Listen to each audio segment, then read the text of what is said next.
தண்ணீர், குருமொழி கேட்காத சீடன், பாவத்தை தீர்க்காத தீர்த்தம், இவை பயனில்லை என்பார்கள். அதுபோல அரசு சுவையை செம்மைப்படுத்துவதும் சீர்படுத்துவதும் மேம்படுத்துவதும் தாமதங்களை தவிர்ப்பதும் மக்கள் நலனை பேணுவதும் ஆய்வுகள் முக்கிய நோக்கமாகும். ஆய்வுகள் மற்றும் அரசு துறையை அடுத்த நிலைக்கு அழைத்து செல்லும். தமிழ்நாடு மாநில விழிப்பு பணி ஆணையம். மாண்புமிகு பேரவைத் தலைவர் அவர்களே, இவ்வாணையம் ஊழல் தடுப்பு மற்றும் கண்காணிப்பு துறையின் நடவடிக்கைகளை கண்காணித்து பரிசீலனை செய்து வருகிறது. ஊழல் தடுப்பு மற்றும் கண்காணிப்பு இயக்கமானது DVSC 1964ஆம் ஆண்டு உருவாக்கப்பட்டது. தலைமை செயலகம் உட்பட 15 பிரிவு அலுவலகங்கள் மட்டுமே இயங்கி வந்த நிலையில் தற்போது 46 பிரிவுகள் அலுவலகங்கள் மாநிலத்தில் இயங்கி வருகிறது.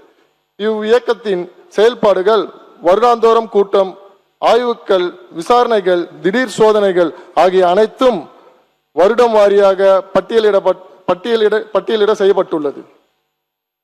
தமிழ்நாடு தகவல் ஆணையம். மாண்புமிகு பேரவைத் தலைவர் அவர்களே, முடியும் என நினைப்பது முடியாது என நினைப்பது மூட நம்பிக்கை, முடியுமா என யோசிப்பது அவநம்பிக்கை, முடியும் என நம்புவதே தன்னம்பிக்கை. தன்னம்பிக்கையின் தன் மனிதன் இயங்கி வருகிறான். எல்லா மனிதர்களும் பொது அதிகார அமைப்புகளுடன் உள்ள தகவலை பெறுவதற்கு தகவல் பெறும் உரிமை சட்டம் 2005 அதிகாரம் வழங்குகிறது. அரசு நிர்வாகம் நல்ல முறையில் நடைபெற உதவுகிறது. தமிழ்நாடு தகவல் ஆணையத்தை பொறுத்தவரை ஓர் மாநில தலைமை தகவல் ஆணையர் 8 தகவல் ஆணையர்களுடன் கொண்ட அமைப்பு பெற்றது. தமிழ்நாடு தகவல் ஆணையம் வெளிப்படைத்தன்மையோடு நிலையான வளர்ச்சிக்கான இலக்குகளை நிர்ணயித்து திறம்பட செயல்பட்டு வருகிறது. தமிழ்நாடு அரசு பணியாளர் தேர்வாணையம். மாண்புமிகு பேரவைத் தலைவர் அவர்களே, தமிழ்நாடு அரசு பணியாளர் தேர்வாணையம் TNPSC என்பது இந்திய அரசியலமைப்பின் 315(1) கீழ் அமைக்கப்பட்டு மாநில அளவிலான அரசியலமைப்பு சார்ந்த அமைப்பாகும். தமிழ்நாடு அரசின் பல்வேறு துறைகளில் உள்ள காலி பணியிடங்களை ஆட்சேர்ப்பு செய்வது இவ்வாணையத்தின் நோக்கம். மேலும் மாநில அரசு பணி அலுவலர்களுக்கான தேர்வுகளை நடத்தி வருகிறது.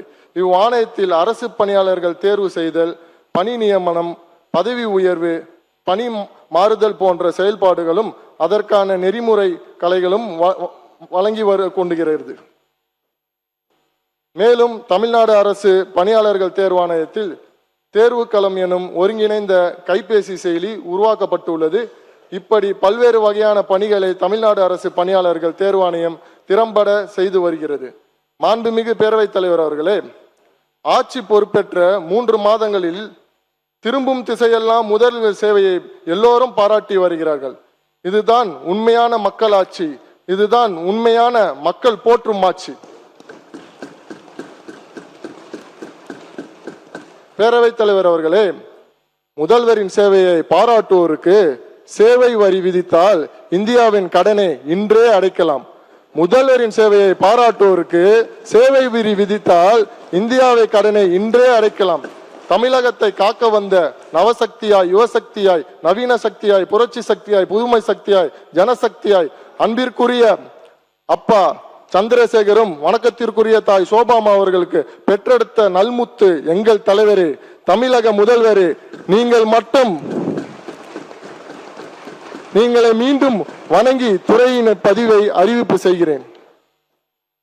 மாண்புமிகு பேரவைத் தலைவர் அவர்களே, நேரத்தின் அருமை கருதி ஒட்டுமொத்த அறிவிப்புகளும் தலைப்பை மட்டும் நான் இங்கே வாசிக்க இருக்கிறேன். இருப்பினும் ஒவ்வொரு அறிவிப்பினையும் முழுமையாக வாசித்ததாக பதிவு செய்ய கொள்ளும்படி பணிவோடு கேட்டுக்கொள்கிறேன். அறிவிப்பு எண் 1.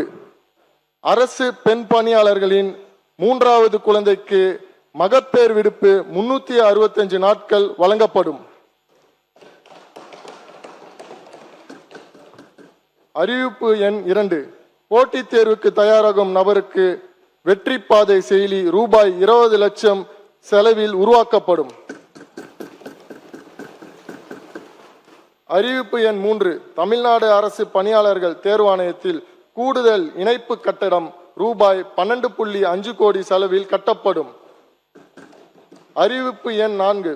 ஊழல் தடுப்பு மற்றும் கண்காணிப்பு இயக்குநரின் கீழ் சமூக ஊடக கண்காணிப்பு மையம் SMMC ரூபாய் 50 லட்சம் செலவில் ஏற்படுத்தப்படும். அறிவிப்பு எண் 5. தமிழ்நாடு தகவல் ஆணையத்தில் கண்காணிப்பு அறையுடன் கூடிய மேம்பட்ட சிசிடிவி கேமரா ரூபாய் 10 லட்சம் செலவில் ஏற்படுத்தப்படும். அறிவிப்பு எண் 8 ஆ மற்றும் ஆ அடிப்படை பயிற்சி நிலையம் மற்றும் அகில இந்திய அறிவிப்பு எண் 6 ஆ மற்றும் ஆ அடிப்படை பயிற்சி நிலையம் மற்றும் அகில இந்திய குடிமைப்பணி தேர்வு பயிற்சி மையம், வகுப்பறை, தங்கும் விடுதிகள், கலையரங்கங்கள் மற்றும் விருந்தினர் அறைகள் ஆகிய ரூபாய் 2 கோடி செலவில் புதுப்பிக்கப்படும். அறிவிப்பு எண் 7 பவானிசாகர் அரசு அலுவலர்கள் பயிற்சி மையத்தில் நவீன கணினி மையம் ரூபாய் 1 கோடி செலவில் உருவாக்கப்படும். அறிவிப்பு எண் 8 பவானிசாகர் அரசு அலுவலர்கள் பயிற்சி மையத்தில் திறந்த வெளி விளையாட்டு பயிற்சி மையம் ரூபாய் 2.25 கோடி மதிப்பீட்டில் அமைக்கப்படும். அறிவிப்பு எண் 9 போட்டித் தேர்வு பயிற்சி மையங்கள் அறிவுரைசார் மையங்களோடு நாலேஜ் சென்டர் இணைந்து செயல்பட்டு வகையில் தகுந்த உட்கட்டமைப்பு வசதி ரூபாய் 1.30 கோடி செலவில் ஏற்படுத்தப்படும். அறிவிப்பு எண் 10 அரசு பணியாளர்களுக்காக இணையவழி திறன் மேம்பாட்டு பயிற்சி கூடுதலாக சட்டம் மற்றும் விதிகள் போன்ற கற்றல் தொகுதிகளை ரூபாய் 50 லட்சம் செலவில் உருவாக்கி திறன் 360 இணையதளத்தில் சேர்த்து நடைமுறைப்படுத்தப்படும். அறிவிப்பு எண் 11 எளிமை ஆளுமை திட்டத்தின் கீழ் 150 அரசு சேவைகள் வழங்கப்படும். மாண்புமிகு பேரவைத் தலைவர் அவர்களே, கோவிலுக்குள் சென்றால் எப்படி தண்ணீர் தீர்த்தமாகிறதோ, சாதம் பிரசாதமாகிறதோ, சாம்பல் திருநீராகிறதோ, அதே போல் தாவேக்கா அலுவலகம் சென்றால் சாமானியர் கூட சட்டமன்ற உறுப்பினர் ஆகலாம். சிலருக்கு குலதெய்வம் பிடிக்கும், சிலருக்கு இஷ்ட தெய்வம் பிடிக்கும். ஆனால் எல்லோருக்கும் பிடித்த மனித தெய்வம் தமிழக முதல்வர் எங்கள் தளபதியே. மாண்புமிகு பேரவைத் தலைவர் அவர்களே, மொத்தத்தில் அரசுக்கு முகமாய் முகவரியாய் மனிதவள மேலாண்மை துறை விளங்குகிறது. பேரவைத் தலைவர் அவர்களே, மாண்புமிகு உறுப்பினர்களுக்கு நான் எடுத்து வைத்த கருத்துகள் மனநிறைவை அளித்திருக்கும் என நம்புகிறேன். மாண்புமிகு உறுப்பினர்கள் தங்கள் வழங்கிய வெட்டு தீர்மானத்தை திரும்ப பெற்றுக்கொண்டு மானிய கோரிக்கை நிறைவேற்றி தருமாறு அன்புடன் கேட்டுக்கொள்கிறேன். மாண்புமிகு முதல்வர் அவர்களுக்கும் பேரவைத் தலைவர், துணைத் தலைவர், கழக பொதுச் செயலாளர், மாண்புமிகு அமைச்சர் பெருமக்கள், அரசு தலைமை கொறடா, அனைத்து சட்டமன்ற உறுப்பினர்கள், துறையின் செயலாளர், அனைத்து அலுவலர்கள், பணியாளர்கள், அமைச்சர் அலுவலக அனைத்து சகோதரர்கள், பத்திரிகை மற்றும் ஊடக நண்பர்கள், காவலாளர்கள் என்று அனைவருக்கும் எனது மனமார்ந்த நன்றியை பதிந்து வணங்குகிறேன். இது பேரவைத் தலைவர் அவர்களே, என் கையில் இருப்பது வெறும் காகிதம் அல்ல, இது மனிதவள மேலாண்மை துறையின் என் மாண்புமிகு முதலமைச்சரின் மிகப்பெரிய ஆயுதம் என்று கூறி, வாழ்க தமிழ்நாடு, வளர்க தமிழ் மக்கள், வெல்க ஜனநாயகம் என்று விடைபெறுகிறேன். நன்றி, வணக்கம்.